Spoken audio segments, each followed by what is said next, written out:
আল্লাহ তাআলা কিয়ামতের কঠিন ময়দানে যেদিন স্বামী স্ত্রীকে চিনবে না, স্ত্রী স্বামীকে দেখে পালিয়ে যাবে, বন্ধু বন্ধুরে চিনবে না, পীর সাহেব মুরিদরে চিনবে না, মুরিদ পীর সাহেবরে চিনবে না, দলের কর্মী তার নেতারে চিনবে না, নেতা তার কর্মীরে চিনবে না, বন্ধু বন্ধুরে দেখে পালাবে। এই কঠিন মুহূর্তে সূর্যটা মাথার কাছে চলে আসবে, জমিনটা তামার জমিন হবে, আজকের জমিনের মতো নয়। মানুষ ঘর্মাক্ত, ক্লান্ত, শ্রান্ত মাথার মগজগুলো কানের ছিদ্র আর নাকের ছিদ্র দিয়ে বেয়ে বেয়ে পড়বে।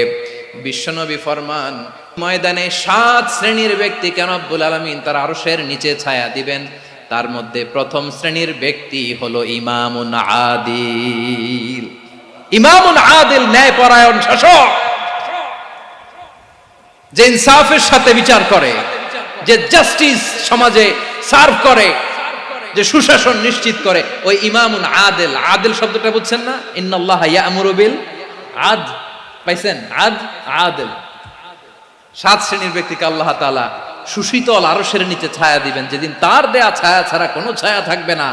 এর প্রথম হচ্ছে ইমামুন আদিল, ন্যায়পরায়ণ শাসক। চিল্লায় বলেন সুবহানাল্লাহ। আবার বিশ্বনবী বললেন, ইন্নাল মুকসিতিনা ইনদাল্লাহি আলা মানাবিরা মিন নূর আন ইয়ামিনির রহমান। কিয়ামতের দিন যারা ন্যায়পরায়ণ হিসেবে আল্লাহর সামনে দাঁড়াবে, কিয়ামতের দিন রব্বুল আলামিন তার আরশের ডান দিকে ওই ন্যায়পরায়ণ লোকদের জন্য আরশের ডান দিকে একটা নূরের মিম্বারে তাদেরকে বসার সুযোগ করে দিবে। আল্লাহর আরশের ডান দিকে ন্যায়পরায়ণ লোকদের জন্য আল্লাহ তাআলা নূরের মিম্বার বানাবে। 4টে কেন কথা মনে করেছেন?